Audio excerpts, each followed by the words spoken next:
Welcome back to Remote Kinstretch with the Fitness Alchemists.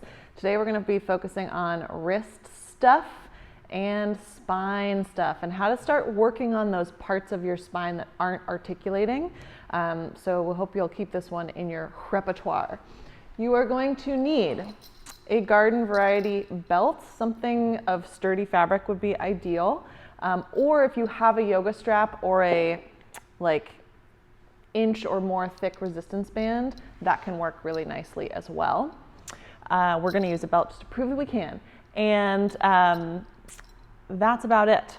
A little bit of floor space. So I'm going to have Will come into quadruped and you as well. We'll just start with our full spine moving through that segmental cat-cow. Set yourself up with your hands under your shoulders, your knees under your hips, and then shift your hips back slightly so your knees feel heavier than your hands. And start tucking your tail under and rounding up through your spine as best you can, one vertebra at a time. Use this timed set as your diagnostic. Where are there parts of my spine that I feel like I can't access or can't think into, can't feel into? Once you get fully round, poke your tailbone up to the ceiling and start to find extension from the bottom to the top, moving through that low back, middle back, upper, cruising in between the shoulder blades, finally feeling the neck join in. Keep going back and forth between the arched shape and the round shape, aiming for one segment at a time. Nothing happening by accident. You are moving each piece, each segment, as many breaths as you need. Nice.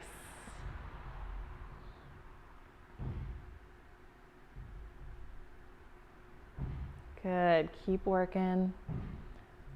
Just making note of any sticky places. Last 5, 4, 3, 2, 1. Excellent. Great. And then for our wrist cars, we're going to do one wrist at a time. So you can come into any comfortable seated position. You're going to place one hand out in front of you, palm up. You're going to use your other hand to just hold on to the tissue of your forearm. Now, I don't want you to death grip that forearm, but we want to use that hand to bring some awareness to it. So you can imagine that you're balancing a glass of precious liquid on your wrist, maybe the last cup of coffee in quarantine. And then from here, we're going to start to move at the wrist only. So you're going to fold your wrist such that your fingertips move down towards the floor. And then you're going to fold in the opposite direction. Fingertips move up towards the ceiling. And as you do this, Will's doing a great job. Keep your hand nice and flat. The tendency will be to curl a little bit into a fist as you fold upward. So try to really direct your motion just to that wrist crease and keep your hand flat. Nice solid karate chop hand.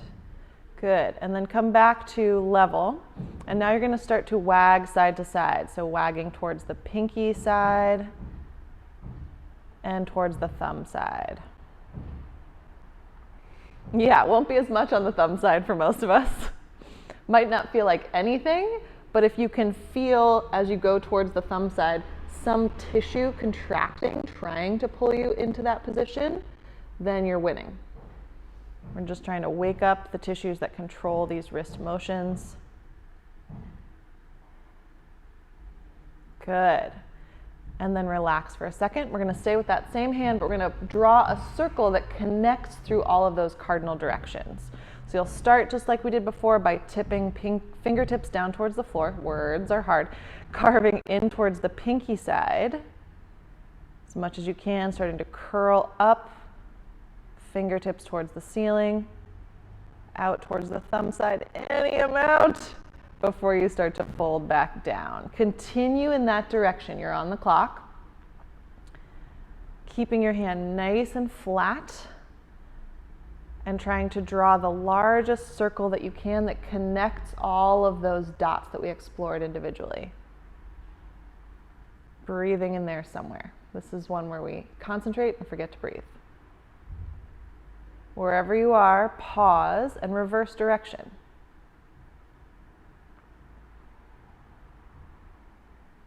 Good. Keep breathing.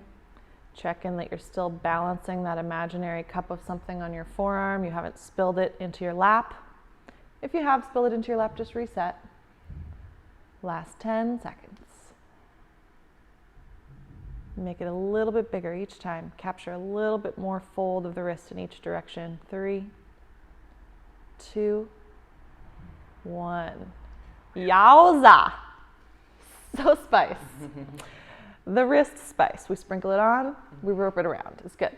Okay, so new side, going to be different than the other. Balance that imaginary glass of something precious on your forearm, and then start to fold down, fingertips towards the floor, and then fold up, fingertips towards the ceiling. And just notice what's different on this wrist versus the other wrist.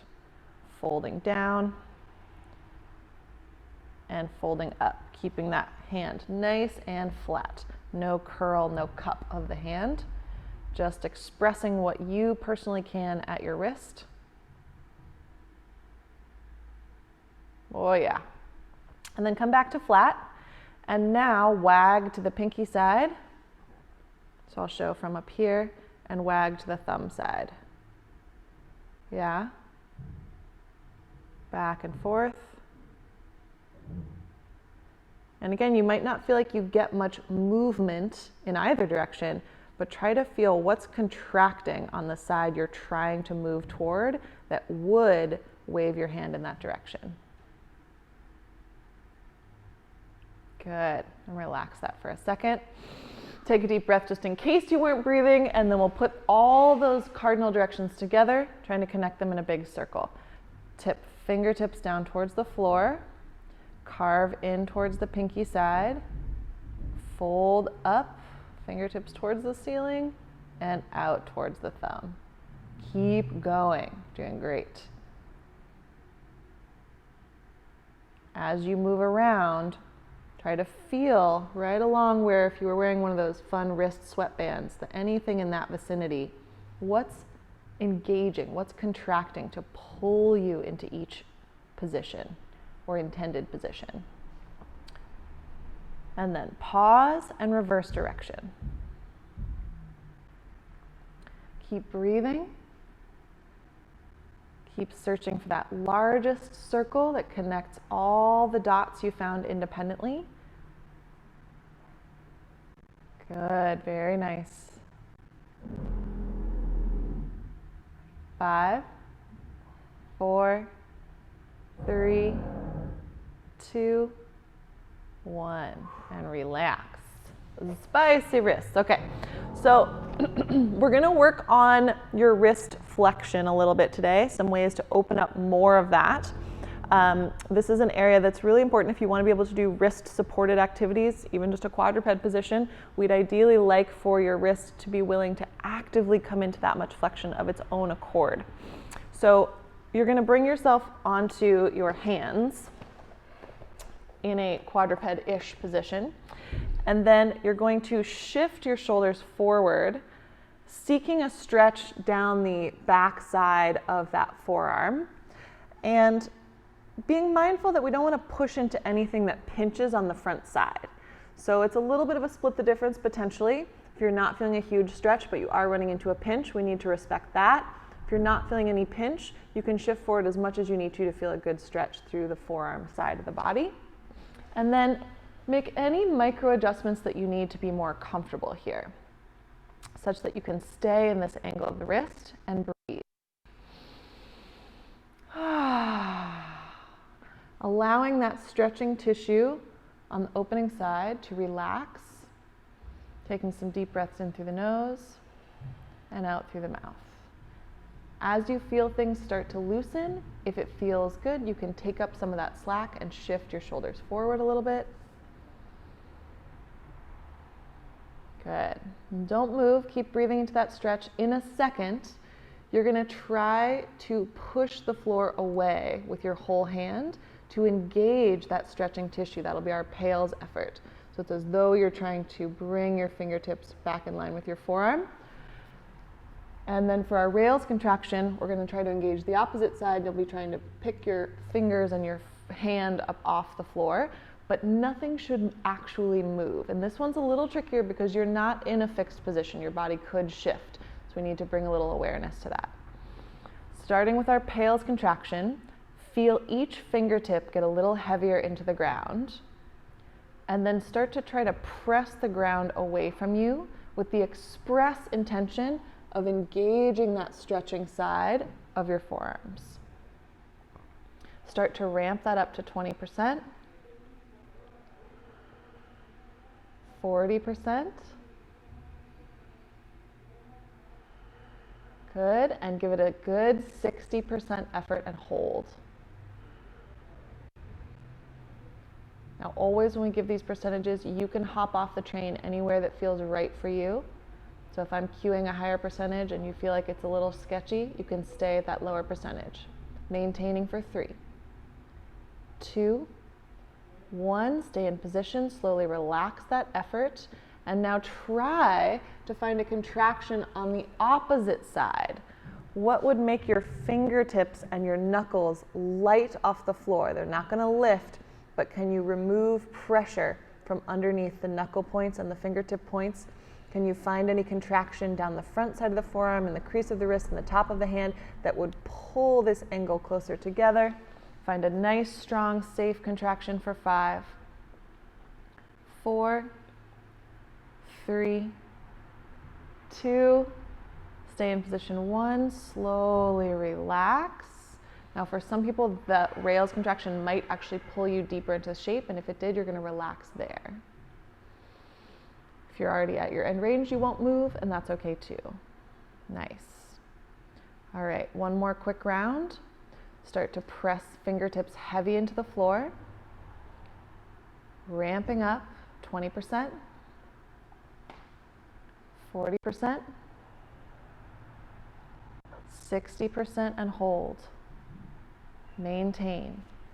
Feel yourself engaging that stretching tissue down the forearms for 5, 4, 3, doing great, 2, stay in position, 1, relax that effort, and now try to contract the opposite side. Can you contract the fold of your wrist to pull your wristwatch closer to your knuckles closer to your wristwatch?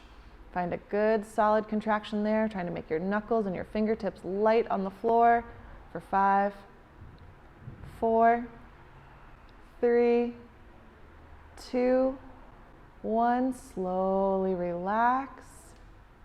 Take a deep breath and then shift back out of position. It's gonna feel a little gnarly coming out of there. Zar, zar. Yeah. So we'll just take our wrists through that dynamic motion one more time. So we're gonna come back to our wrist car setup, and we're just gonna experience your fold down towards the floor, and then your fold up towards the ceiling.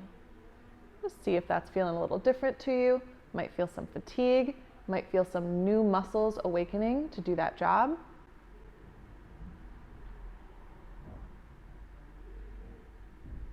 More range.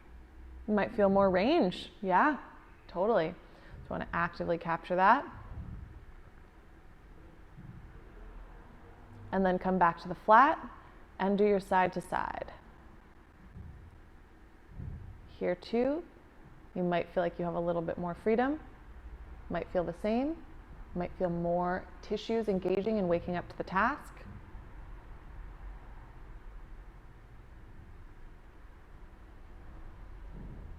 Good. Switch hands. Run through that same sequence. So nice flat hand, folding down and folding back up. Folding down. Yeah, nice, Will, and folding back up. Capturing that range that you work to open up with your pails and rails through active motion. Nicely. One more time, down and up.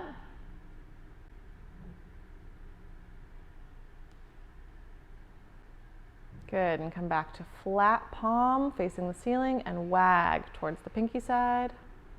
towards the thumb side. Good. Pinky side, thumb side. Keep going. So it might seem like, why are we spending so much time on the wrists? But if your wrists are not able to perform their full job, and anyone who's worn a wrist brace for any amount of time can tell you this, the elbow, the shoulder, the fingers even, all on that side, end up having to work overtime and do a bunch of jobs that really aren't their jobs. And that can have a really taxing effect on the body. Relax. Just want to make sure those wrists are in good working order. Okay, tiny bit more wrist work, and then we will be there. So you're going to come back into having your hand on the floor, but this time your other hand is going to scoop underneath. So really my palm is just resting here as a little bit of reference. Now, if it doesn't feel good to sit back this far into your hips, you can do this against a wall or in a more comfortable seated position. You're going to use your underneath hand to lift yourself up, finding as much fold in that wrist as you can. You're going to brace your body. Think about making a really solid plank. Try to get a rails contraction right in here, and then take the hand away and try to hold whatever you can of that angle for 5, 4, 3, 2, 1. Slowly relax it to the floor. I know we won't do a ton of these, but we're going to do a few. Again, relax this wrist. Use the other hand to fold yourself, so you're finding your passive range. Then get active. Brace your body. Find that rails contraction. As good as you can. Take the supporting hand away. Try to hold. You will lose a little bit of range. 3, 2, 1. Slowly relax. Good. Just one more on this side. You're doing so well. Relax the wrist that you're folding. Supporting hand does all the work to get you into position. Then get strong. Then take that hand away and hold. 5, 4, 3, 2, 1. Relax it back down. Good. Okay. Other side, same story. Use your bottom hand to fold yourself up. Get solid in your body. Get a good contraction as best you can in that closing side, and then take the supporting hand away and hold. 5, 4, 3, 2, 1. Slowly relax. I know this is a tough one, but it really helps to close up that gap between your passive and your active range. So relax as you get into position, then get solid through your whole body, get a good rails contraction, take that supporting hand away and hold. 5, 4, 3, 2, 1. Slow fade. Oh, let that working hand relax. Last one. Supporting hand folds up a relaxed wrist, so you're really getting as close to that passive range as you can. Then you're gathering your strength. Whole body, rails tissue. Take that bottom hand away and hold. 5, 4, 3, 2, 1. Slowly relax. Oh my goodness gracious. We're going to give the wrists a rest, and we're going to work a little bit on the spine. So here's where you'll want your belt. Will's going to come into a supine position, and you're going to sneak that belt underneath your low back, so somewhere between your belly button and your tailbone. If you were aware of a particular section in that zone that you felt like you couldn't access in our cat-cow from the warm-up, go ahead and try to put the belt right there. If you're not totally sure, just pick a spot underneath the low back part, so somewhere between belly button and tailbone. Now, with the belt here, we want to give ourselves a little bit of awareness gathering. So I'm going to have Will do a little like drying off with a towel type action. Yeah. With just enough pressure. So the idea here is just a little friction against your low back to bring more sensory awareness to the area that we're going to try to move and contract in a second. So you don't need to give yourself rug burn or anything, but just get a little extra awareness there. And then from here, you're going to create a little bit of pressure upwards against your spine with your belt, with your hands. And then you're going to let your back win as you start to flex down. So Will's going to flatten his back into the belt, He's going to release some pressure from his hands to let himself win, but give himself just enough resistance that he can feel that he's working against something. At the bottom, when the back is totally flat, he's going to use the belt again to pull himself back up. So coming back on tension with the belt, lifting the spinal segments back up off the floor. Not a lot to see here, but what we're trying to feel is a little bit of contraction on the opposite side of that spinal segment that's pressing down into the belt.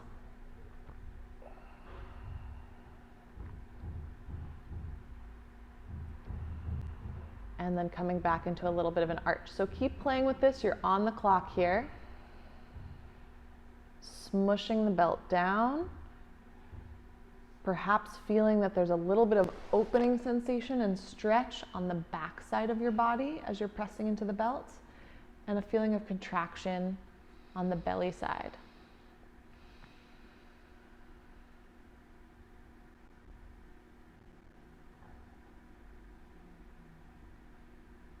Good. Last 10 seconds.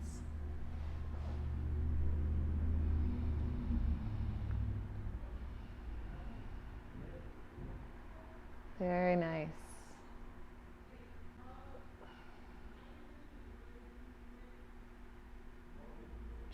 Three, two, one, let that go. Very nice. So now we're going to get into a variation of our quadruped position that places the upper back round. So go ahead and watch this setup and then we'll talk you into getting into it. So if possible, you're going to come down to your elbows and you're going to rest the top of your head near the floor so that you can really round out your upper back. You can also shift your body weight forward a little bit here.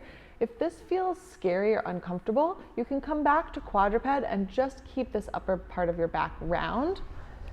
We're going to focus in on your lower back segment. So trying to articulate between the belt buckle and the tailbone, coming into, I sometimes call this your calf kitten, poking your tailbone up to the ceiling, finding a little arch through your low back, right up through that belt area, and then rounding as best you can, segment by segment. You're on the clock for this one.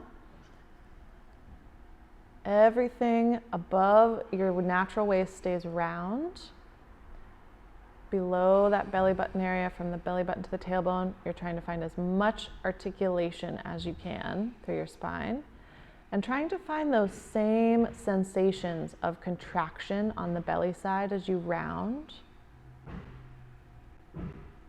and opening on the back side. Last 10 seconds, gang, you're doing so well.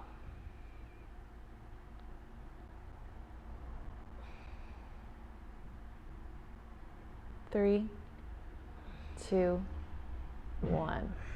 Beautiful. Very nice. Now, you can rinse and repeat that idea using your belt or what have you on any different segment of your spine. We're going to show one for the upper back. This setup definitely has some prerequisites in terms of your shoulder mobility and belt length to torso size ratio. So if what Will is showing now doesn't work well for you for whatever reason, you could double up your belt and just place it underneath you and rest your arms where it's comfortable. Again, the belt is just something that's there to point a finger at a particular segment of the spine that we want to engage that feels a little invisible. So pick what's right for you. Coming back to on your back. Belt now is somewhere between the lowest rib and the top of your shoulder blades. Probably right in the middle zone would be a good spot for most folks to work. And this one, again, there's not going to be much to see, so I want you to focus on your sensation. You're going to try to smush the belt. If you're holding onto it with your hands, again, you can give yourself enough resistance to feel that you're letting yourself win, but you're making your job a little bit harder to sink the sternum right down to the floor. And then you're easing off and lifting your sternum a little bit towards the ceiling. You can use the belt to assist, pull you a little higher here, and then start to fight the belt, pressing down to the floor. Try to hold a little bit at the bottom, get a good solid feeling of contraction in the front side, and then slowly release.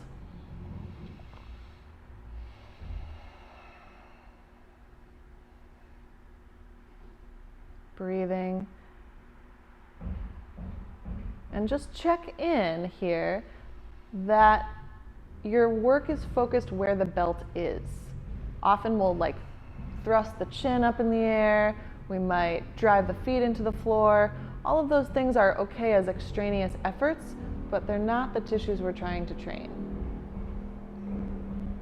Last 5, 4, 3, 2, 1. Slowly relax. Beautiful. So now, focusing our segmentation on the upper back, we want to get you into a position that will round your lower back to keep it out of the equation. So if possible, you're going to sit your butt all the way back to your heels. If that's pinchy or uncomfortable in the hip, don't go that far back. Just sit back as far as it feels good to do so that you allow your low back to be round. You can come down to your forearms, save those wrists, and we're focusing now on articulating the upper portion of the spine from about your bottom of your rib all the way up through the neck. So starting right at the base of that sternum, can you pick that up? And then can you keep rounding up your spine through your shoulder blades? Finally feeling your chin tuck in.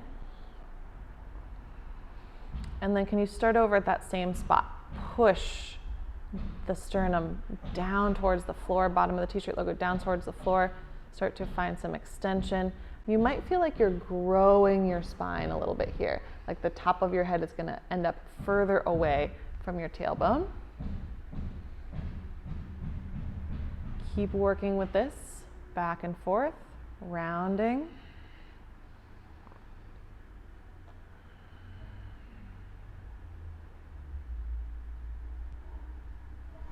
And finding a little arch. Focused that upper back area, right in between the shoulder blades, right where you were working with that belt.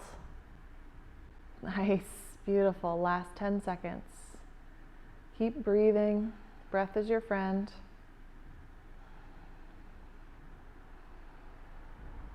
5, 4, 3, 2, 1. Wherever you are, let that go. Nice work, team. Keep playing with those concepts, and we'd love to hear how they do for you.